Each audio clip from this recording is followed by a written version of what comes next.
U ovoj epizodi ponovo ćemo pokušati da uđemo u Liban. Pre par meseci u jeku bombardovanja pokušali smo isto da uradimo, ali nismo uspeli. Kad smo sleteli, Bejrut se i dalje pušio. Na pasoškoj kontroli su nam pogledali pasoše i odveli nas u neku vrlo čudnu sobu, punu raznih slika, a zatim nas deportovali.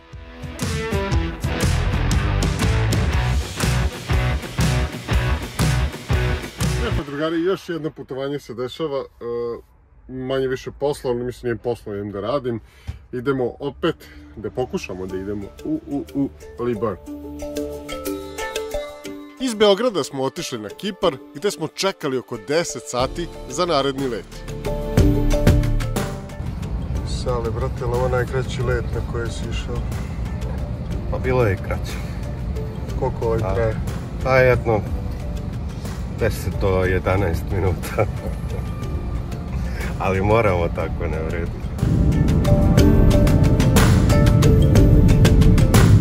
Ovog puta Bejrut se nije pušio i sve je delovalo ok.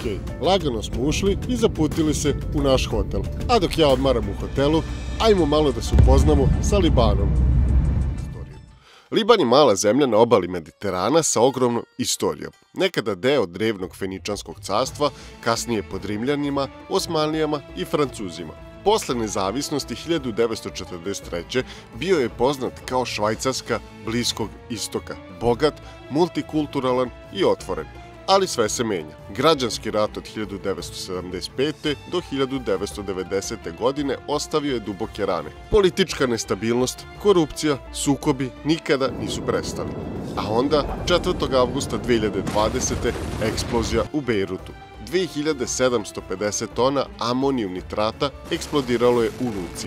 Više od 200 mrtvih, 700 povređenih, pola grada uništeno. Jedna od najsnažnijih nenuklearnih eksplozija u istoriji. Za mnoge to je bio simbol ne samo katastrofe, već i propasti sistema. Problemi ne prestaju. Izbeglička kriza, Izrael napada Liban 23. septembra 2024. godine nizom napada iz vazduha. Danas se Liban još oporavlja, ali narod ne odustaje. Pa drugari, stigli smo u Liban, ovaj put smo uspeli da uđemo u zemlju. Bukvalno smo proveli na aerodromu 10 sati da čekamo let od, ne znam, 20 minuta. I mrtvi smo umorni, sad smo spavali. Pa ćemo vjerojatno danas u obilazak, a sutra rad. U Liban sam došao zbog nekih snimanja, o tome ćemo možda malo kasnije. Danas odmor, sutra rad.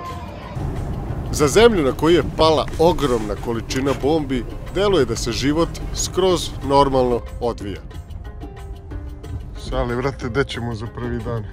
Vrate, idemo do Jarbola za prvi dan. Šta je Jarbol? Idemo do centra.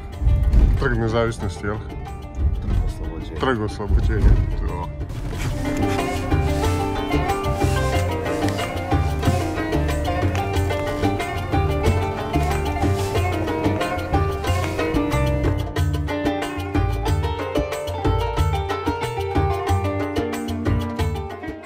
Sale, brate, zašto Arapi ovde, zašto Libanci imaju semafore?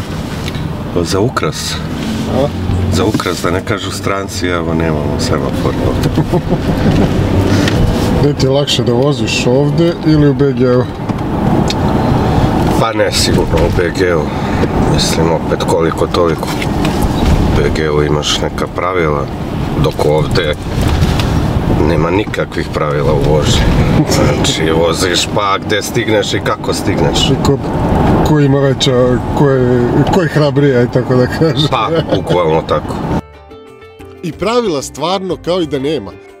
Uletanje autom je normalna pojava, a semafori i znakovi su tu više kao neka preporuka kako da vozite i ne mora se strogo poštovati.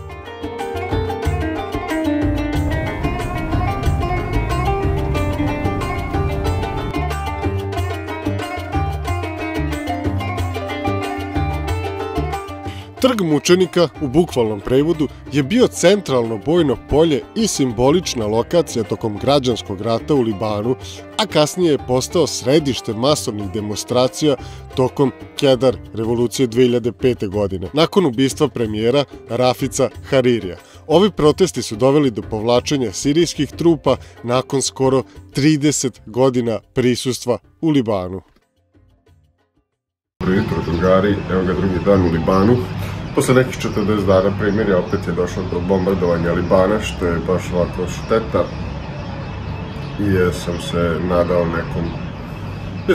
nekom više opuštenom snimanju, ali dobro, šta je tu je.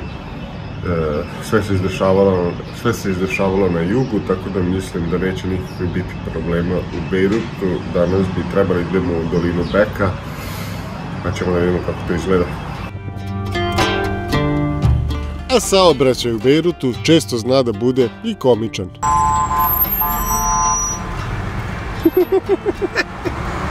Zabavio se. Kakav, brat.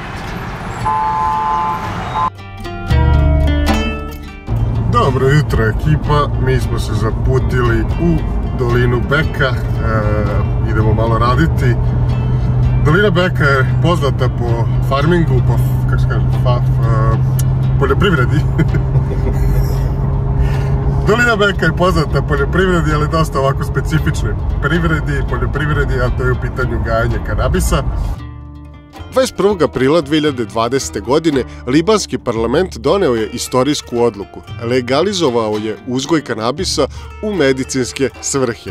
Time je Liban postao prva arapska zemlja koja je zvanično odobrila ovakvu praksu. Iako možda iznenađuje, Liban je već godinama među najvećim svetskim proizvođačima i izvoznicima kanabisa, naravno ilegalno. Ova odluka bila je pokušaj da se deo te sive ekonomije prebaci u legalne tokove. Me malo frapiraš. Mi ne idemo to da snimamo, idemo u izbegličke kampove, sami se bavi humanitarnim radom, ima organizaciju koja pomaže tim ljudima, tako da idemo malo to da snimimo ambulante, to jest field clinic, kako se kaže na srpskom? Pokretnu ambulantu koja ide kroz kampove i leči ljude.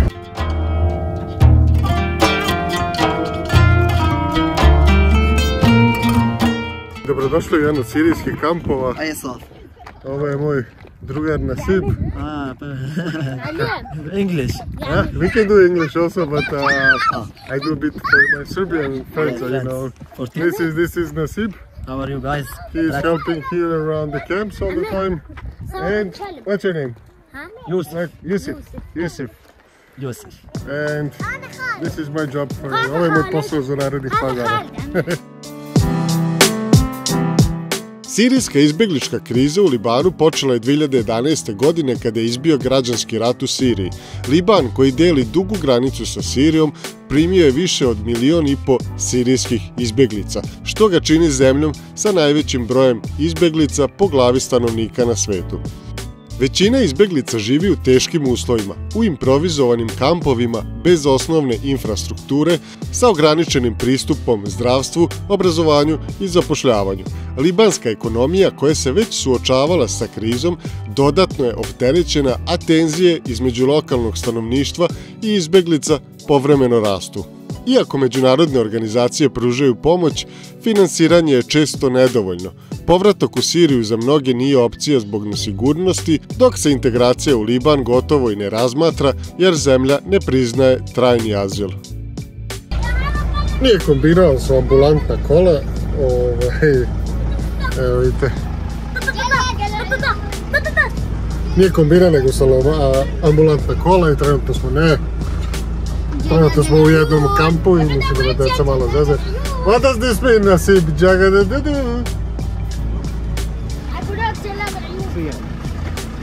I don't know. Are they making fun of me? Yes. Zezno sam se jučer, ja sam neko sirovo meso. Bukvalno skroz sirovo. What do you want?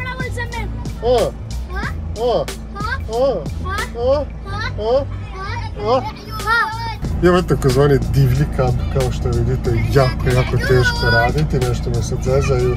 Hej! Ja se juče zezno pa... I don't know what they're saying. Nasib, I need help. Kao što sam rekao, juče sam se zeznuo i jeo sam sirovo meso, to je kao neki specijalitet ovdje, ali danas sam uništio stomak. I naravno danas se ceo dan treba raditi, ali dobro. Aj, kako se? Brate! Kako se, brate? Dobro. To je bio brat Nasib, naučio je srpski. Imali smo vremena da odemo do Andžara. To je arheološki lokalitet u Libanu, poznat po ostacima Umajadske palate iz 8. veka. Grad je jedinstven primer islamske urbanistike sa rimskim i vizantijskim uticajima i danas je pod zaštitom UNESCO-a.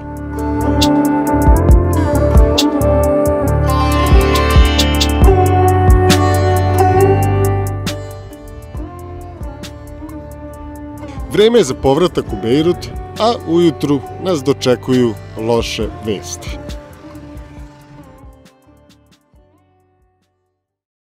Nažalost, opet se dešava neko bombardovanje, sad su bombardovali Bejrut, mi imamo još jedno snimanje da odradimo i onda begamo za Siriju, najverovatnije sutra, mislim, nadam se što pre i ne znam, sad su rohnuli su jedno mesto, pogodili su jedno mesto, pa je nazivno par kilometara odavde jednu zgradu. Tome se nisam nadao. Tako da ćemo sada lagano da završimo što imamo i da begamo iz Libana. Evo kao što vidite, Izrael je naredio evakuaciju bejrutskih predgrađa.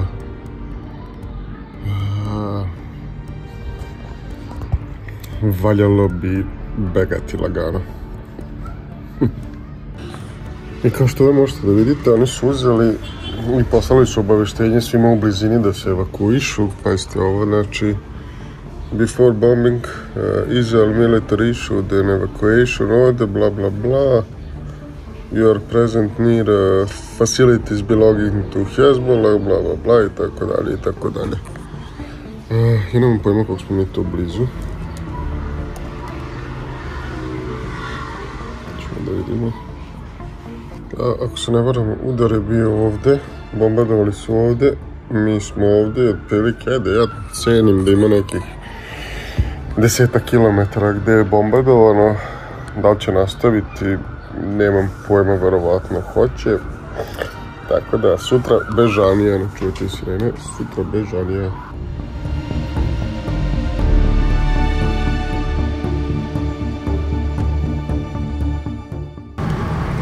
Nema šanse da se vidi, evo ga, tek.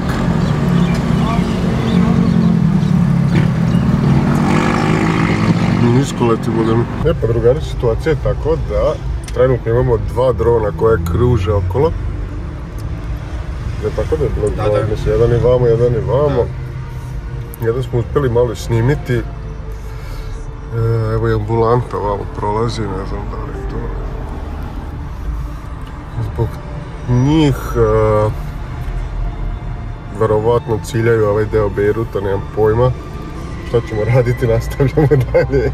Idemo dalje, vrati šta se radi. Idemo dalje. Uglavnom ciljaju te neke delove, sumnjive delove Bejruta, ali uopšte nije svejedno. Sutra begamo za Siriju, zajebi ovo.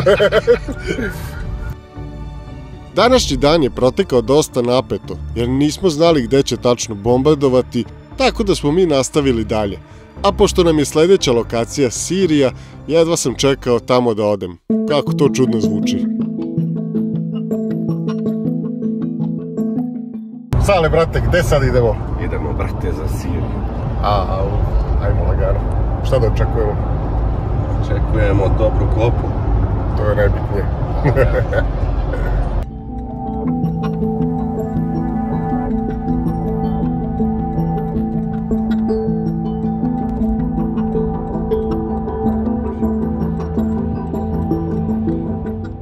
ka Siriji nije bio lak. Gusta magla spustila se na put, čas nestajala, čas bivala još gušća. Kada smo konačno izašli iz magle, dočekala nas je ogromna gužva. Sat vremena idemo samo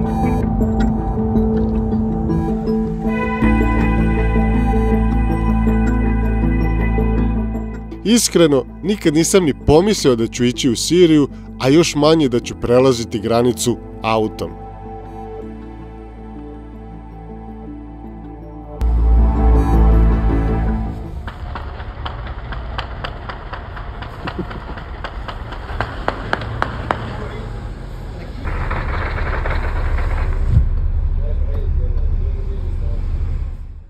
Ukoliko želite da podržite emisije Kombine, postoji nekoliko načina. Jedan i najbolji način jeste preko Patreona. To su mesečne donacije pomoću kojih ova emisija postaje bolja i kvalitetnija. Također ove emisije imate dole u opisu videa kako možete još podržati, dakle preko žiro računa, preko PayPala i preko YouTube-a sa onim giftovima.